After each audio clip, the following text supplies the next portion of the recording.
My husband's family said I was just after their wealth, then tried to write me out of the trust. Last month, the judge handed me power of attorney over everything they own. I sat in my car for 23 minutes before I could start the engine. The courthouse steps were still visible in the rearview mirror, blurry from the drizzle or maybe from the tears I refused to let fall. I had walked out of that building stripped of everything. Not just the marriage, not just the name, but the dignity I had spent a decade carefully upholding. They called me a gold digger in open court. His lawyer didn't even flinch. She contributed nothing but a last name and some shopping receipts.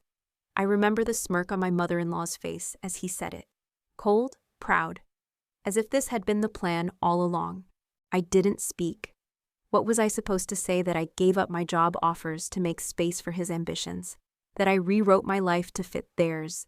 Every lunch, every photo op, every board dinner dressed like a brand asset. No one wanted the truth. They wanted the story, the archetype, the greedy wife who married for status and left with dollar signs in her eyes. And they got exactly what they came for. The prenup I signed, handwritten in love, not read in fear, sealed everything. My condo tied to the trust, my savings drained during the separation, my name already being erased from donor lists and board memberships before the judge even hit the gavel.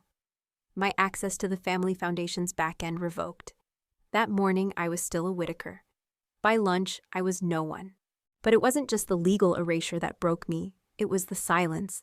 The deliberate stillness with which they watched me fall. My so-called sisters-in-law who once kissed my cheek at brunch wouldn't meet my eyes. My friends, well, the ones I thought were mine, had gone quiet weeks ago, replying less and less than not at all. I was no longer useful. And in that world, useless meant invisible. It was humiliating. No one screamed. No one cursed. They didn't need to. Their victory was written in their restraint. The judge called it final. Clean split, he said. But nothing about it felt clean. It felt like I had been slowly carved out of a life I helped build. A slow, silent dismemberment that left no blood, only absence. I sat there in the car, fingers clenched around the steering wheel, trying to remember who I was before them. Before the Whitaker name. Before the fundraisers and black tie charity circuits. Before I was taught how to be agreeable, tasteful, quiet. I used to be sharp. I used to be ambitious. I used to dream in numbers and strategy, not centerpieces and guest lists. But you forget those things when you live in someone else's house long enough. You start to feel grateful for the floor beneath your feet, even when they remind you it's not yours. My phone buzzed beside me. A single notification, email, from their estate accountant. Subject: final notice, access revoked. That was it. No goodbyes, no explanations. Just a cold automated severance. I stared at the screen for a long time. Not angry, not yet. But something had shifted. I thought of all the nights I stayed up helping Alex prep for quarterly reviews. All the hours I spent proofreading investor decks, attending dry rehearsals, giving advice I was told never to claim credit for. And now I was disposable, deleted with one signature. But even in that silence, there was something oddly stabilizing. Like standing in the eye of a storm and hearing your own heart beat again. That's what it felt like, my breath. My thoughts suddenly mine again. I didn't have a plan, I didn't have money, but I had something else: memory. I remembered everything. Every password he made me manage. Every folder I was trusted to organize. Every conversation they thought I was too dumb or too quiet to understand. They thought I had nothing left. They were wrong. There was a time I truly believed I belonged in that family, not because of the money or the name, but because I thought love was enough. I met Alex when we were both 24. I was an analyst at a mid-tier investment firm, working 70-hour weeks and living off instant noodles and almond milk lattes. He was effortless, tall, charismatic, born with a last name that could open any door in New York. But he never made me feel small. Not then. He showed up to our second date with a folder of my published papers highlighted, asked about my views on portfolio balancing like it was foreplay. I laughed so hard I nearly spilled wine on his custom shoes. I should have known then that real men don't come that polished unless they're trained. But I was too busy being seen. For the first time, I wasn't just the smart girl in the corner. I was someone he listened to. Or so I thought. His mother, Eleanor Whitaker, didn't speak to me until our 5th meeting. She studied me like a gallery piece, silent, expressionless, then smiled with a tilt of approval. "She's elegant," she told Alex. "She won't embarrass us." That was the first time I realized I was being assessed, not accepted. But I mistook it for tradition, for formality, for the way old money guards its gates. Alex proposed in the conservatory of the family estate in Connecticut. Candlelight jazz in the background, his grandmother's ring passed down for the right woman. I said yes without breathing, without thinking about prenups or power dynamics or the strange tightness in Eleanor's hug that night. I was in love, and I thought they were giving me a home. The first few years were a dream. I moved into the Whitaker brownstone, decorated my office to keep working, though I rarely used it. They said it was too stressful for a young wife, that I should enjoy this phase and let the men handle the pressure. I was flattered, at first. I traded spreadsheets for foundation dinners, high-yield bonds for hostess seating charts, but I kept telling myself it was temporary, that I was building something invisible: loyalty, trust, legacy. Eleanor started including me in planning meetings for the family trust. Not for input, of course, but I sat in, I watched, I listened, I made notes. They didn't know I understood every number they glossed over, that I could see which accounts were being moved, which taxes were being dodged, which foundations were real and which were shells. I kept quiet, because that's what a good wife did. She observed, she remembered. It wasn't all performance. There were moments, soft, unscripted ones, where I thought maybe I wasn't alone in this. When Alex would pull me into his lap after a long dinner and whisper, "Couldn't have done it without you." When he asked me to rewrite his investor letters, because he liked the way I made the words sound smart but warm. Those were the moments I stored away like a private currency I could count on when things felt cold. And yet, the cracks were always there, little things. Being left out of family photos for symmetry. Being called the pretty one by board members, never the capable one. The way Alex never introduced me by my former title, just as his wife, his +1, his girl. I told myself it didn't matter, that I didn't need validation, that I was building something bigger than a career. But the hardest part, I believed in the Whitakers. I believed in legacy. In long dinners and old books and trust fund ethics that sounded noble in theory. I thought we were preserving something important, that our life meant more than status, more than control. It's laughable now how far I bent myself to fit into their world. I changed my wardrobe, my tone, even my hair sleeker, less curly, more refined. I started editing myself in conversation using softer words, smiling more in silence. Not because they told me to, but because I thought that's what love required. Adaptation. I told myself that if I gave enough, they'd see me. Not as an outsider they tolerated, but as one of them. I didn't know then that they never intended to see me at all. It didn't happen all at once. That's what made it so cruel. The unraveling was slow, almost imperceptible. A misplaced glance. A dinner I wasn't invited to. A memo I forgot to receive. At first I thought I was imagining it.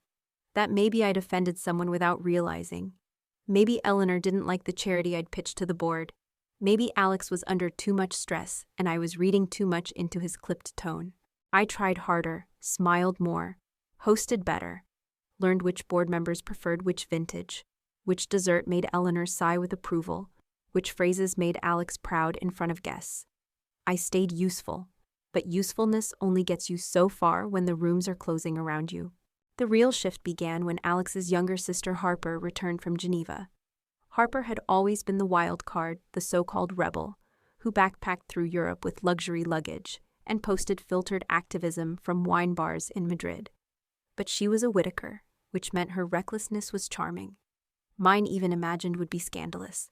She took over strategic communications for the family trust, a title as vague as it was dangerous. And suddenly I wasn't copied on weekly briefs anymore. The event planning meetings moved to Tuesday mornings, the same time as my standing therapy appointment, one Eleanor herself had insisted I keep. Subtle exclusions, paper cuts. I tried to talk to Alex about it. He nodded sympathetically, kissed my temple, and said, "Don't overthink it, babe. They just like to move fast."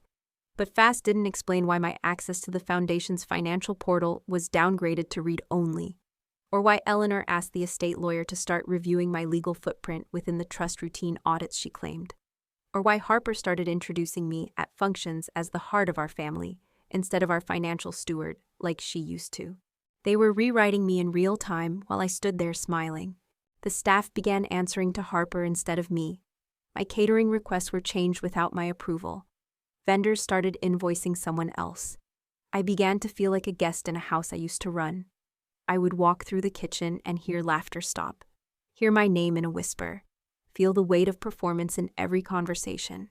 The housekeeper Mila once gently touched my arm as I passed and said, "Sometimes the tide shifts before we see the storm."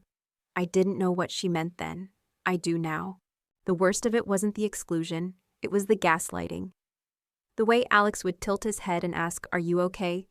You seem off lately," as if I were unraveling not the fabric of my world, as if the erosion I felt in my bones was just a mood. I started second-guessing myself. Was I being paranoid sensitive? Had I become the overbearing wife who saw betrayal in every shadow? That's the thing about manipulation, you start to wear it like a second skin. Even when Harper publicly undermined me at a gala correcting me on stage over a donor's figures, I knew by heart I apologized. To her. Later that night, Alex said I handled it with grace. I smiled and thanked him, but inside I wanted to scream. Not because she embarrassed me, but because he let her. And because deep down I knew it wasn't just Harper. It was all of them. I began to keep notes. Quietly. Not out of vengeance, at least not then, but out of survival. Every discrepancy in the reports. Every shift in signature access. Every email rerouted. I wasn't sure what I was collecting. I just knew I was being erased piece by piece, and if I didn't hold on to something, I'd forget who I was before they made me doubt it. By year 8, I no longer recognized the woman in the mirror. She was elegant, yes, still polished, still composed, but her eyes no longer asked questions. They just waited for instructions. And the worst part, no one had to raise their voice. No one had to lock a door. They simply stopped opening them. It was a Tuesday morning when I found the envelope. Plain white, no logo, no return address. Just sitting on my desk in the study where I used to prepare quarterly summaries for Alex before they became too complex for me. I almost missed it tucked beneath the newspaper I hadn't read in weeks. There was no note, no handwriting, just a single printed spreadsheet and a red circled line item that didn't belong. A wire transfer. $1.8 million. From the Whitaker Foundation to a shell corporation I'd never seen before, routed through a Cayman intermediary. My breath caught. I recognized the format. It was the same report layout I used to prepare, the same formatting, the same naming convention. But this version wasn't for public eyes. This was the internal trail. The version that showed where the money actually went, not where they said it did. I froze. Not from shock, from confirmation. I had always suspected things weren't clean. Eleanor had a way of calling certain donations strategic disbursements. Harper once laughed about turning generosity into equity. Alex said that's how smart legacy families operate. But I told myself it was coded language, ambiguous, yes, but not criminal. And now here it was, in black and white, not a hint, a breach. And someone had left it for me. I didn't know who, or why. But I knew this whoever gave it to me wanted me to see what I was too blind or too loyal to look at myself. I didn't confront Alex right away. I couldn't. I needed to be sure. So I started digging, quietly. I accessed old backups, used passwords I was never supposed to have remembered. I cross-referenced timelines, donor files, tax documents. And with every file I opened, the truth screamed louder. The Whitaker Foundation wasn't just corrupt. It was laundering money, using charitable fronts, foreign intermediaries, and grant-making loopholes to reroute funds into shell companies. Some connected to Eleanor's consulting firm, others to Harper's equity venture, and worst of all, two traced back to accounts under Alex's name. Accounts that were opened during our marriage, under our joint address, which meant if it came to light, I wouldn't just be humiliated, I'd be implicated. That night, I sat across from Alex at dinner. He poured me wine, smiled, asked if I'd heard about the art auction next week. His voice was calm, confident, a man in total control. I studied him the way someone studies a photograph of someone they used to know. I realized I didn't hate him. Not yet, but something inside me had already left the room. I found a transfer from the foundation, I said carefully. 1.8 million, Cayman route. His fork froze midair. It lasted a second. Maybe less, but I saw it. The flicker, the recalibration. He smiled. That's internal strategy. Eleanor's team is handling a property exchange completely above board. I nodded. Sure. Just odd it didn't show up in the audited report. He set his fork down. You've been under a lot of stress lately. There it was. The pivot, the narrative. You're starting to see ghosts where there are none, he added gently, as if he were soothing a child. The next day my login credentials were disabled. 2 days later, I received a letter delivered, not emailed, from the family lawyer. I was being removed from all administrative roles within the trust effective immediately. No explanation, no due process. Just a signature. Alex didn't say a word. Not that day. Not the next. We went about our routine smiles in a public silence in private. It was as if nothing happened. As if I had imagined it all. Until the board dinner. They held it at the Peninsula rooftop, same as every quarter. Normally, I would have been seated beside Alex, introduced as our financial conscience, or the sharpest voice at the table. But this time, my name wasn't on the place cards. I stood at the entrance in a black dress, clutching my purse, heart pounding. The hostess looked up. I'm sorry, ma'am. This is a private event.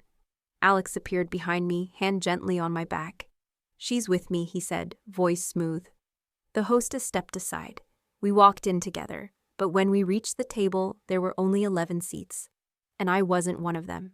He kissed my cheek, whispered, "Be home before midnight," and walked away toward his family, toward his empire, toward a table where I no longer existed. I left without looking back. That night I checked the shared calendar we still used to coordinate travel. Alex had a weekend booked in Florence. I opened the itinerary. 2 passengers. Her name, Harper Whitaker. It wasn't just embezzlement. It was betrayal in blood. And suddenly, I wasn't sad anymore. I was awake. I wish I could say I walked away with fire in my chest and vengeance in my eyes. That I left that rooftop dinner knowing exactly who I was and what I'd do next. But I didn't. I stumbled home in silence, kicked off my shoes, sat on the floor and stared at the wall for hours, too numb to cry. That night, something inside me died quietly. Not the pain that stayed, but the version of me who kept hoping that Alex would see me again, that Eleanor would soften, that Harper's cruelty was just insecurity. I'd been clinging to ghosts, trying to negotiate with people who had already decided I was disposable. When I woke the next morning, the world didn't care. Emails poured in, most of them unsubscribes, alerts that I had been removed from this board, that committee, that private access. My name was quietly vanishing from the systems I had once helped build. By noon, my phone rang, a call from my alma mater's fellowship board. I had been asked to pause all public representation of the foundation until further clarification of my status. The same people who once invited me to speak about women and wealth now treated me like a scandal waiting to unfold. I checked the news. Nothing had broken yet, but I could feel it coming. Rumors, whispers, social media speculation. I was no longer a wife, no longer a partner, no longer welcome. I drove to the brownstone one last time. My access card didn't work. Mila, the housekeeper, let me in through the side entrance, her hands trembling. They told us not to open the door, she whispered. Said you might come back angry. Angry? I wasn't even allowed the dignity of rage. I packed what I could, books, journals, a few dresses that hadn't already been inventoried, into marital property. Alex wasn't there. Of course he wasn't. He was probably in Florence, or preparing statements, or celebrating. It didn't matter. I moved into a friend's spare room. Not even a friend, really, a former colleague from my analyst days who still respected the woman I used to be. Her name was Jenna. She offered me space without questions, and I took it like a drowning person takes a breath. That first week I barely ate, slept in spurts, flinched every time my phone buzzed. I kept expecting a final blow, some public humiliation I hadn't seen coming. But instead there was only silence, a deafening surgical silence, the kind designed not to punish, but to erase. I tried to reach out, to the foundation accountant who had once called me the most precise brain in the room, to the board assistant I'd trained personally, to the family's attorney who had once said I had the sharpest eyes for blind spots. None of them replied. Not one. I was a liability now. Proximity to me meant risk. Sympathy meant disloyalty. They didn't even need to destroy me. They just had to wait until I disappeared on my own. I started questioning everything. Was I really that naive? Did I ever matter to them, or was I just decoration with credentials? A placeholder until they found someone more pliable, more loyal, more theirs. There was a night late, cold silent, when I sat in Jenna's kitchen staring at a bottle of wine I hadn't opened. I thought about my parents, about how proud they had been when I married into a family like the Whitakers, about how I hadn't spoken to them in 3 years because Eleanor believed distance builds mystique, about how I had let myself become a stranger to everyone who once knew me. That was the real heartbreak. Not the money, not the titles. The forgetting, how easily I let them make me forget who I was. But somewhere between that wine bottle and the 5th sleepless night, a thought settled in my chest, small, sharp, and stubborn. I knew the truth. About the transfers, about the shell companies, about the foundation fraud. And whether the world knew me or not, they remembered what I had seen. I wasn't just an ex-wife, I was a witness, a dangerous one. And they had made the fatal mistake of underestimating a woman with nothing left to lose. There's a stillness that comes after devastation. It doesn't feel like peace. It feels like being buried alive, aware, but buried. And in that stillness, I started to rebuild not my life, not yet, but my mind. My clarity, my leverage. I spent the first week cataloging everything I had. Every document, every message, every login I remembered. I didn't know what I was going to do with it, but I knew I had to start somewhere. I returned to habits I hadn't touched in years, color-coded spreadsheets, time-stamped notes, cross-referenced source links. Jenna joked that I looked like I was back in war room mode. I smiled, but there was no humor in it. I wasn't planning revenge. I was tracing the outlines of my erasure. And in those outlines, I began to find power. I contacted a friend from my analyst days, Liam. He worked at a compliance firm now focused on corporate accountability. We hadn't spoken in years, but when I asked for coffee, he showed up the next morning. He looked at me carefully like someone approaching a fallen monument. I showed him only a fraction of what I had. His expression changed. "Rachel, if even half of this is traceable," he said, "this isn't just internal fraud, it's federal." That was the first time in weeks I felt anything close to solid ground. I didn't rush. I didn't scream. I didn't threaten lawsuits or media leaks. That's what they expected. That's how the Whitakers had trained the world to react to conflict with noise. But I had learned. Power doesn't yell. It whispers where it matters. I reached out to a white-collar attorney, a quiet one, female, former SEC. She didn't ask why I wanted a private consult. She just asked for details. I gave her a folder. She asked me one question. "Do you want protection or accountability?" "Both," I said. What followed was methodical, strategic, cold. She advised me to document intent to show that I had attempted to notify internal auditors. So I did. I sent one formal inquiry to the foundation email addressed to their oversight committee asking for clarification on recent transfers and offering to assist in reconciling figures. No reply. 2 weeks later, I submitted a private report through my attorney to the Office of the Inspector General. Not a press leak, not a scandal. Just a sealed whistleblower file complete with timestamped data trails and names I never thought I'd be strong enough to write down. Eleanor, Harper, Alex. I expected to feel vindicated. I didn't. I felt tired. But I also felt clean. While the agencies began their review, I disappeared. Not in the dramatic sense, but socially, digitally, visibly. I shut down every account, cut every tie. I stopped trying to explain myself. I realized I didn't owe anyone a version of me they never cared to understand in the first place. I read, walked, relearned how to cook for one. Jenna offered to take me out every weekend. I said no until one Saturday I said yes. We went to a bookstore. The clerk called me ma'am and had no idea who I was. No whispers, no glances, no curated role to perform. Just a woman in jeans and a scarf browsing without expectation. I went home and cried, not because I was sad, but because I was free. In that freedom, I found something terrifying silence that didn't hurt. I was finally alone, and it wasn't punishment, it was possibility. Then came the call. It wasn't from Alex or Eleanor, it was from a federal investigator. "We'd like to speak to you formally," he said. "You're not under investigation, but your knowledge of internal operations is substantial." They didn't call me a gold digger. They called me a credible source. That night I slept soundly for the first time in months. I had no plan to go back. But I knew this much: if the Whitakers had built their legacy on deception, and if their empire started to shake, I wouldn't be watching from the sidelines. I'd be standing exactly where they tried to bury me. I didn't know when the storm would hit, but I knew it was coming, and when it did, it didn't start with headlines or press conferences.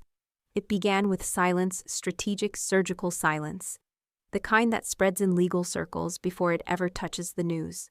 One morning, my attorney forwarded me a notice. A federal inquiry had been opened into the Whitaker Foundation and associated entities with preliminary findings indicating potential misuse of philanthropic assets. The language was careful, but between the lines I saw it, the empire was cracking. Then the calls started. First from numbers I didn't recognize, then from names I hadn't heard in months. Former colleagues, board advisors, family office managers, each one echoing a version of the same sentence: "We didn't know. We didn't realize." "Can we talk?" I didn't respond. They hadn't known because they didn't want to. The Whitakers scrambled. Eleanor issued a public statement within a week calling the accusations politically motivated. Harper wiped her social media. Alex stayed quiet. His silence said everything. Then came the petition, filed quietly, from the Foundation's interim legal counsel. They were requesting court approval to restructure the trust, a desperate move meant to limit damage, consolidate control, and name a new temporary overseer while the investigation unfolded. They thought they'd appoint someone compliant, internal, safe. But the court had other ideas. Because of the depth and clarity of my documentation, because of the evident retaliation I'd faced, because of my prior involvement in financial oversight, I was appointed as temporary fiduciary supervisor of the Whitaker Trust. The same system that once erased me now placed me at its helm.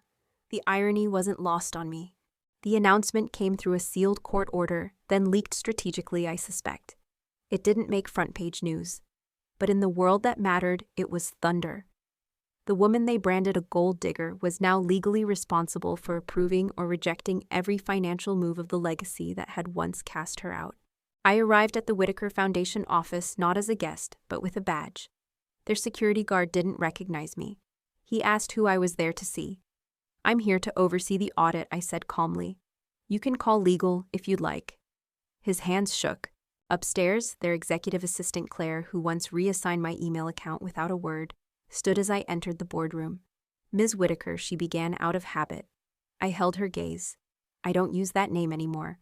She nodded and sat. I didn't gloat. I didn't smirk. I presented my paperwork, outlined my plan, and began my review. Every file, every report, every grant I was once excluded from, I examined them without flinching.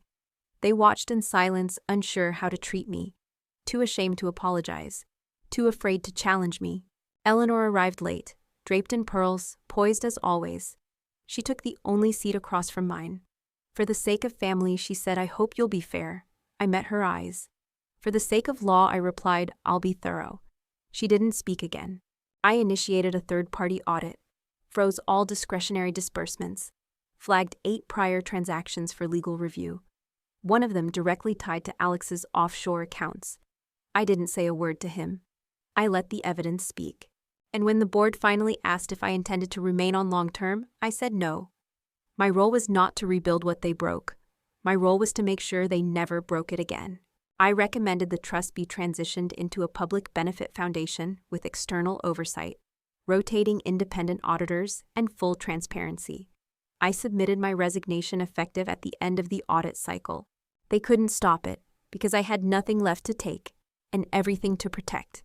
When I walked out of that building, no one applauded, but they stood.